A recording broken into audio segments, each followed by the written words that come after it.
The value of community-based organization is so profound.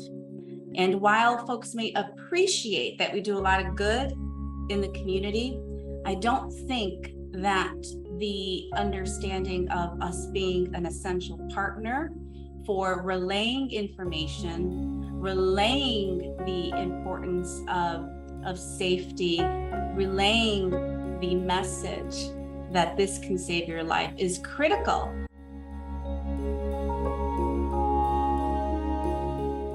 Our mission is to lead, advocate for, and empower women of African descent, their families, and communities. Our mission has been to ensure that Latino and all immigrants reach their fullest potential, and we do that through education, training, and employment.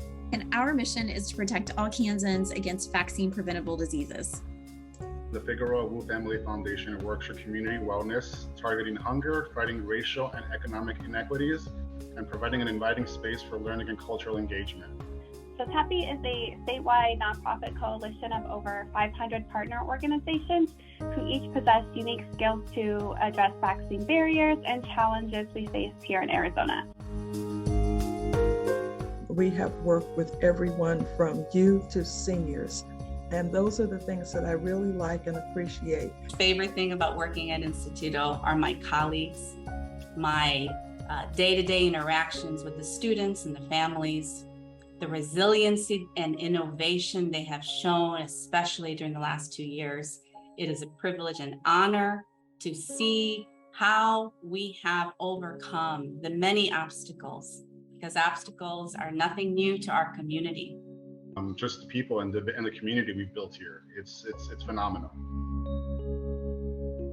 Since COVID, we've had 4 pop-up clinics at our facility.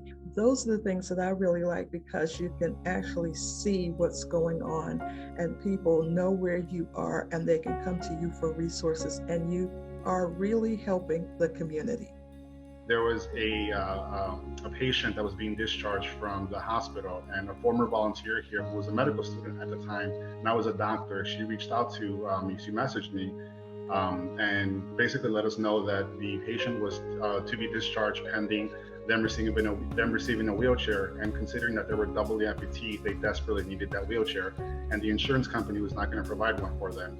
So she reached out to me during daily operations of the food pantry. I was able to locate one in our medical closet that worked well for him, and later that afternoon I was able to drop it off. Later that evening I look on social media and I see it's the gentleman who needed the wheelchair and the wheelchair that we delivered, and he just seemed so happy. It was nice to see that. It was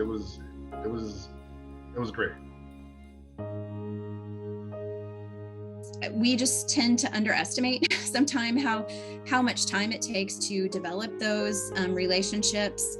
For us, just like almost anybody else, funding is always that #1 issue that comes up. Some of the biggest challenges that we face would be combating misinformation about vaccines and being able to reach all the different communities in Arizona with reliable and accurate information about vaccines. Robust funding, we could strengthen our current services. We could secure permanent housing and expand our services. I recall the vaccination events that we held here at Instituto that were remarkable. The largest teen vaccination events the city had ever had, because Instituto is a beacon of hope. No work can be done by one agency alone. I think it should always be best practice to collaborate with a diverse range of partners to create change. So community-based organizations are really a vital role in that. And I would say outreach, because there will always be an unexpected partner that really can make a huge difference in your work. When there is a true commitment to work with a community partner, you're basically opening up the doors into community, because the trust has already been established. And if you're going to get anyone to really hear your message, you need the community partner who has the invested trust and faith and bond with the community.